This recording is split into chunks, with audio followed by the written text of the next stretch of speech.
பிரியமானவர்களே, இன்றைய நாளிலேயும் ஆண்டவராக இயேசு கிறிஸ்துவுடைய கிருபை நம் அனைவரோடு கூட இருப்பதாக. இந்த நாளிலேயும் ஆண்டவர் கொடுக்கிற ஒரு வார்த்தையை தியானித்து அந்த வார்த்தையின் ஆசீர்வாதத்தை நம்ம பெற்றுக்கொள்ள போகிறோம்.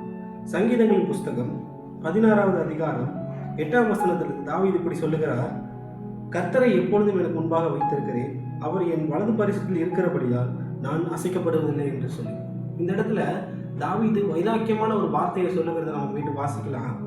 அவர் என் வலது பாரிசத்தில் இருக்கிறபடியால் நான் அசைக்கப்படுவதில்லை என்று சொல்லி. இந்த நாளில் நம்ம தாவீதை பற்றி எல்லாருக்குமே நமக்கு நன்றாக தெரியும்.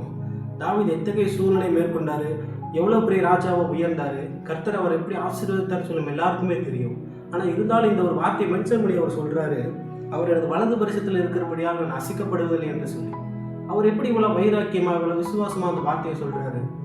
ஏன்னா சிறு வயதிலிருந்தே தாவீதினுடைய விசுவாசம், தாவீதுக்கு கர்த்தர் மேல இருந்ததான அன்பு அது அதிகமாக இருந்ததுன்னு சொல்லி வேதத்தில் வாசிக்கலாம். அந்த அன்பு, அந்த விசுவாசம் அவர் சிறு வயதிலிருந்தே அது இருந்ததுனால ஒவ்வொரு நாளும் கர்த்தரோட கூட கர்த்தரை மகிமைப்படுத்தி கர்த்தருடைய நாமத்தை உயர்த்தி அவர் பாடி ஆராதனைகள் மேற்கொண்டே இருந்தார். அந்த ஆசீர்வாதம் தாவீதுடைய வாழ்வில் கர்த்தருக்கு கொடுக்கிற மிகப்பெரிய ஆசீர்வாதமாக இருந்தது.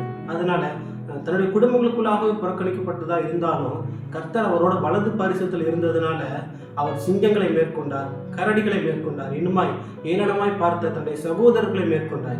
இன்னுமாய் இந்த சொல்லப்போனால் இந்த இஸ்ரவேல் சமஸ்த இஸ்ரவேலை மேற்கொண்டு அந்த சமஸ்த இஸ்ரவேலுக்கு ஒரு ராஜாவாக உருவெடுத்தார். அவர் யாருமே நினைச்சிருக்க மாட்டாங்க, அந்த இஸ்ரவேல் தேசத்துல யாருமே தாவீது நமக்கு தலைவனா வருவான், நம்மளுடைய தலைவனா வருவான்னு சொல்லி யாருமே நினைச்சிருக்க மாட்டாங்க. ஆனால் இருந்தாலும் கர்த்தர் தாவீதோடு கூட இருந்ததுனால தாவீதை உயர்த்தினார். ஆனால் ஒரு சில சூழ்நிலைகளில் தாவீது விழுந்து போகிற சூழ்நிலை தான், பச்சை இடத்துல பாவம் செய்கிற சூழ்நிலை, இந்த மாதிரி ஒரு சில பாவங்களை தாவீது செய்திருந்தாலும் அவர் மீண்டுமா கர்த்தரை நோக்கி விண்ணப்பம் பண்ணி ஜெபம் பண்ணி தன்னுடைய பாவங்களை அறிக்கையிட்டு கர்த்தருடைய அந்த மன்னிப்பை பெற்றதுனால அவர் மீண்டுமே ஆசீர்வதிக்கப்படுகிறார். அந்த குறைவுகளெல்லாம் கர்த்தரால் மன்னிக்கப்பட்டு மீண்டுமாய் தாவீது உயர்த்தப்படும் போது அது மிகப்பெரிய உயர்வாக இருந்தது. மீண்டுமாய் அப்சலோம் என்கிற தன்னுடைய குமாரனும் தனக்கு விரோதமாக எழும்புகிறான் என்ற சூழ்நிலை வந்த போதும் கூட தாவீது கர்த்தரை நோக்கி விண்ணப்பம் பண்ணுகிறார். அப்பொழுது அதிலே ஒரு ஜெயம் கொடுக்கிறார். இத்தகைய விசுவாசம் தாவீதுக்கு எப்படிங்க வந்தது?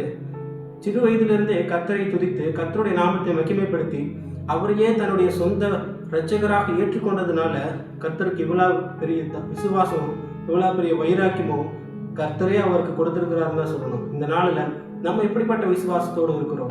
நம்மளுடைய தேவைகளுக்காக, நம்மளுடைய சூழ்நிலை மாறணுன்றதுக்காக நம்ம எப்படிப்பட்ட விசுவாசத்தோடு கூட இருக்கிறோம்? நம்ம ஒரு விஷயம் யோசிச்சு பார்க்கணுங்க. இந்த நாளில் நமக்குள்ளாக இருக்கிற விசுவாசமும் வைராக்கியமும் கண்டிப்பாக அதிகரிச்சே ஆகணும். இன்னும் கடைசி நாட்களில், இனி வருகிற நாட்களில் தாவீதை போல, இன்னும் சொல்லப்போனால் கடைசி கால பேதுரு போல, யோவானை போல, யாக்கோபை போல நம்ம போராடி ஜெபம் பண்ணுகிற, போராடி மக்களுக்காக பரிதவிக்கிற இருதயம் நமக்குள்ளாக வேணும். அதுக்கு முக்கியமாக என்ன வேணும்னா விசுவாசம் வேணும். விசுவாசம் எப்படிப்பட்ட விசுவாசம்னா தாவீதை போல ஆழமான விசுவாசம். கர்த்தருடைய வலது பரிசில் இருக்கிறார், நான் அசைக்கப்படுவதில்லை, எந்த சூழ்நிலை இருந்தாலும் நான் அசைக்கப்படுவதில்லைன்னு சொல்லி ஒரு ஆழமான விசுவாசம் நமக்குள்ளாக இருக்கும் பொழுது நம்ம எத்தகைய சூழலாக இருந்தாலும் அதை ஜெயம் எடுக்கலாங்க. இந்த நாளில் இந்த வார்த்தையை நம்ம பார்த்து இந்த வார்த்தையின் ஆசீர்வாதத்தை பெற்றுக்கொள்ள நம்ம ஒப்பு கொடுத்து ஜெபிக்க போகிறோம். எங்கள் பரிசுத்தமுள்ள எங்கள் நல்ல தகப்பனே, அப்பா அந்த நாளில் நீங்கள் தாவீதோடு கூட அநேக வார்த்தைகளை பேசியிருக்கிறீங்க. அப்போ அந்த வார்த்தையின் ஆசீர்வாதத்தை எங்களையும் பெற்றுக்கொள்ள வச்சிருக்கிறீங்களா ஆண்டவரே? இப்போ அந்த வார்த்தைக்காக நாங்கள் ஸ்தோத்திரம் பண்ணுகிறோம் ஆண்டவரே. இப்போ நீர் எங்களுடைய வலது பரிசுத்திலும் இருக்கிறபடியால் நாங்களும் அசைக்கப்படுவதில்லை என்று சொல்லி எங்களை ஒப்புக் கொடுக்கிறோம். இந்த நாளிலிருந்து அப்பா எங்களுக்குள்ளாக தாவீதுக்குள்ளாக இருந்த விசுவாசம் போல, தாவீதுக்குள்ளாக இருந்த அன்பு போல எங்களுக்குள்ளாக ரெட்டிப்பாய் பெருகட்டும்னு சொல்லி எங்களை ஒப்புக் கொடுக்கிறோம். அதை பார்த்து கொண்டுக்கிற ஒவ்வொருவரையும் கர்த்தரில் ஆளுகை செய்யுங்க. இப்போ அவங்களுடைய விசுவாசம் வைராக்கியம் இன்னும் மணல் போட்டப்படட்டும்னு சொல்லி ஜெபிக்கிறோம் ஆண்டவரே. நம்முடைய கரம் எங்களோடு கூட இருந்து பெரிய காரியங்களை செய்யட்டும்னு சொல்லி ஜெபிக்கிறோம். கர்த்தர் நீர் மாத்திரம் மகிமைப்படுங்க. எல்லா துதியும் கனமும் மகிமையும் நமக்கு மாத்திரம் செலுத்துகிறோம். நசரேயனாகிய இயேசு கிறிஸ்துவின் நாமத்தினாலே ஜெபிக்கிறோம் எங்கள் நல்ல பரிசுத்த பிதாவே, ஆமென். இந்த நாளிலே கர்த்தர் நம்முடைய வலது பரிசுத்தில் இருக்கிறபடியால் நம் அனைவரும் அசைக்கப்படுவதில்லை என்று கர்த்தருடைய நாமத்தினாலே சொல்லுகிறேன். ஆமென்.